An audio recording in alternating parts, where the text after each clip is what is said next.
Hi, welcome to the Math Resource Showcase. I'm Amber Soto, and this week is going to look a little bit different from what we've been used to. I have found so many resources for coding, and even though coding is something we don't necessarily usually think of as part of a math classroom, it definitely involves mathematical thinking. So I thought it would be fun to explore some of these resources to see what's out there and to see how it could develop that logic side, the logical thinking that's required in mathematics. So let's play with it a little bit. I wanted to start with code.org. I think that's one of the best places to start, code.org, code.org. And you'll see on here, if you scroll down, they have tons of resources categorized according to your needs. If you're an educator for elementary, middle, or high school, you can go there and they'll guide you to what your needs are. If you're a student, you can try some of the things that are here. They even have online classes right now that you can take. What I want to play with is this Learn at Home area over here to the left. And they have do an hour of code, which I think is a really great place to start. So I'm going to click on that. Don't worry, this isn't going to be an hour-long video. But I did want to click on this one down here, Flappy Code. I loved the game Flappy Bird. And so I thought it would be fun to look at the coding for that. So let's do that. When we come to this page already, they have a video that's there for the tutorial purposes. So let's watch it. Let's see what she has to say. One of the most exciting things about computer science is that a computer program can be interactive. Anytime someone clicks, taps, or types on a computer or phone, that generates an event. And there's some code that decides what to do when an event occurs. For example, you could have an event handler that says, when the mouse is clicked, play a sound. Let's try an activity to see how it works. Have you ever heard of the game Flappy Bird? By using event handlers, you can learn how to program your very own custom version of Flappy Bird. The code you'll write involves dragging and dropping blocks that represent commands for the computer. Drag and drop programming is the easiest way to learn. It's even how university students start learning to code. But under the hood, each of these blocks is represented by real code. If you take a look at the workspace, there are some green blocks that are filled in for you. These are event handlers. If you want the bird to flap when you click the mouse, you can do that by attaching the flap block to the appropriate event handler. And now in your game, whenever you click the mouse, the bird will flap. In each puzzle in this activity, we'll introduce new types of events as green blocks on the workspace, and you can decide the appropriate block to add in response to those events. When you see a drop-down arrow like this, that means you can change the settings, like what sound to play when Flappy hits the ground. In the final puzzle, you'll be able to create your own game and share it with your friends. Have fun! All right, so here we go. It's time for us to start our journey on Flappy Bird code. So here it goes. It says attach a block to the when click block, then press run. Click or tap the screen to move Flappy Bird to the target. Okay, so it says when click, we're going to flap. And let's play a sound. What sound do we want? How about a swoosh? Yeah, that's fun. Okay, let's run that. So over here, I'm going to click run, and then I'm going to click on the screen here. And it says I have to try to get it to the target. There we go. I made it to the target. Congratulations, you completed puzzle 1. We're going to continue. All right, so here goes puzzle 2. It says now we've added some ground. Attach a block to the when hit ground block. Your code needs to end a game when Flappy crashes. So down here we have when hit the ground. We need it to end game. Okay, so now again we're going to run, and then we're going to start clicking here. And then I'm going to let it fall down to the target. Perfect. Congratulations, you completed puzzle 2. So now let's click continue, and let's look what puzzle 3 is. It says the when run block allows you to run code when your game starts. Try setting the level speed and flapping to the target. So here we have this block when run. Okay, so when it starts, what do we want the speed to be? Let's go a little slower so that we have time to catch things, all right? And then I still want it to play the sound when it flaps. So let's go back to the swoosh. I thought that was fun. All right, ready? Let's click run.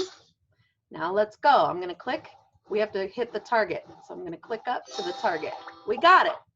Congratulations, you completed puzzle 3. Now I'm going to continue again. And puzzle 4 is going to come up. Flappy will fly through obstacles unless you write code to make him crash. Attach a block to the when hit an obstacle block, and your code needs to end the game when Flappy crashes into the first set of pipes. Okay, so here, down here, we have when hit an obstacle. We have to click end game. It has to end when he hits an obstacle. Okay, so let's, oh, my wing sound keeps going away. So when click, I want wing sound to be swoosh. Okay, let's run, and then let's click and go. We got to hit the target down there. There we go, we got it.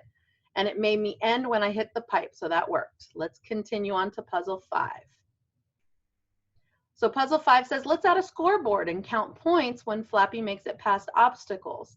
Add to the when pass an obstacle block, and then score a point by flying Flappy through the first set of pipes. So when pass an obstacle is right here, okay, and we need to add, when we pass it, we're gonna score a point, okay? And again, I want my sound. I guess I'm gonna keep adding that each time, then keep putting it back. All right, and let's go a little bit faster on the speed, just for fun, all right? All right, here we go, let's run that.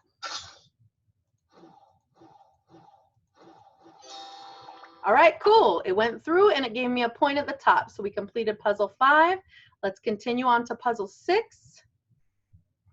It says, see if you can still score a point after making Flappy flap either a smaller or larger amount.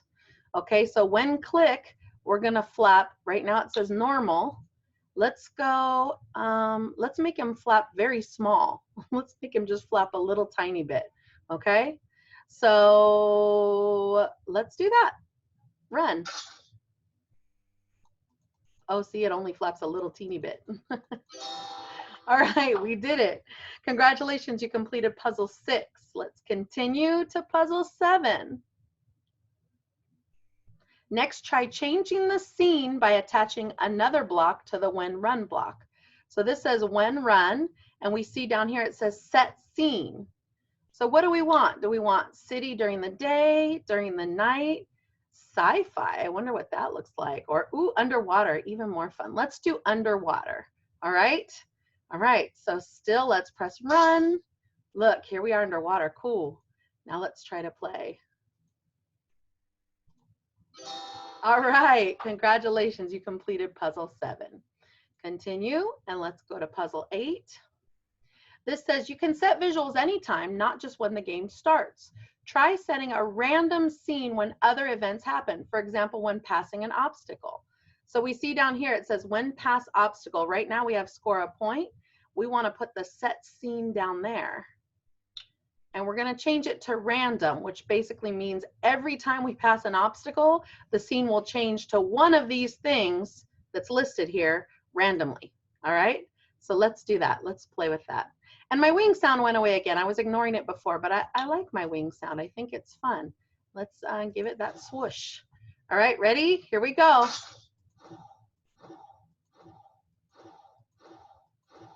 Look, it changed. Ooh, it changed again. I hit the pipe though. Congratulations, you completed puzzle 8. So continue on to puzzle 9. To mix things up, when hitting an obstacle, instead of ending the game, try setting the score back to 0. So what are we dealing with here? When hitting an obstacle. Where is that down here? When hit the ground here. When hit an obstacle right here. Okay, so when we hit the obstacle, we don't want it to end the game anymore. We just want it to set the score back to 0. So we're going to drag this one over here and click it. Okay, so let's try that. Run.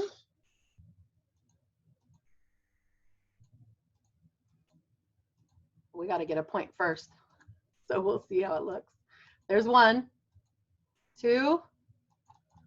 Oh, we hit it, so it went back to 0. All right, let's let him crash. Okay, congratulations. You completed puzzle 9. Let's continue one more time.